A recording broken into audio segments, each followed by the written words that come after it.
Атырау қаласындағы химия-биология бағытындағы Назарбаев зияткерлік мектебінде бір айға созылған мәңгілік ел мерекелік айлығы өз мәресіне жетті. Ел тәуелсіздігінің 25 жылдығына арналған дүбірлі 25 күн оқу орнында үлкен мен кішіге, ұстаз бен шәкіртке зор қуаныш сыйлады. Шара аясында бірқатар үздік қызметкерлер, ата-аналар мен оқушылар тәуелсіздіктің 25 жұлдызы атты жүлде иеленді. Сондай-ақ шарада үздік тазалық сақтаушы, үздік қаржы қызметкері, үздік қосымша білім беру педагогы, үздік шаңырақ және үздік оқушы, үздік отбасы сынды аталымдар бойынша жеңімпаздар анықталып, елбасы мектебі атынан бағалы сыйлықтарын марапатталды. Әрбір қазақстандық баланың сапалы білім алуына қол жеткіздік. Білімге қызығушылығын арттырдық.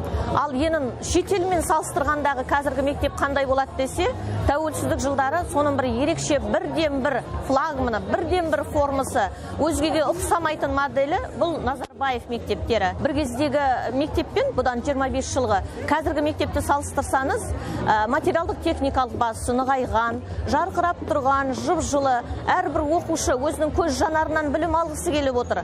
Қазақстанда білімді ұрпақтардың қатарын көтергісі келіп отыр. Қабілетті балдар ретінде өзін көрсеткісі келіп отырған біз шәкірттерге толы мектептерді көреміз. В Назарбаев интеллектуальной школе в городе Атырау отметили праздник независимости. В этот день в школе завершился месячник «Мәңгілік ел», который был приурочен к празднованию 25-летия независимости страны. Учащиеся и учителя, родители, гости школы в течение всего месяца приняли активное участие в различных мероприятиях. Это праздничные флешмобы, акции, встречи в рамках 25-летия звездных дней. Завершился месячник церемонии вручения наград лучшим работникам школы. Премию 25 звезд независимости получили лучшие учителя казахского, русского, английского языка, а также учителя физики, математики, химии, биологии. Руководство школы отметили заслуги работников технической, кураторской и медицинской службы. Әрбір қазақстандық баланың сапалы білім алуына қол жеткіздік.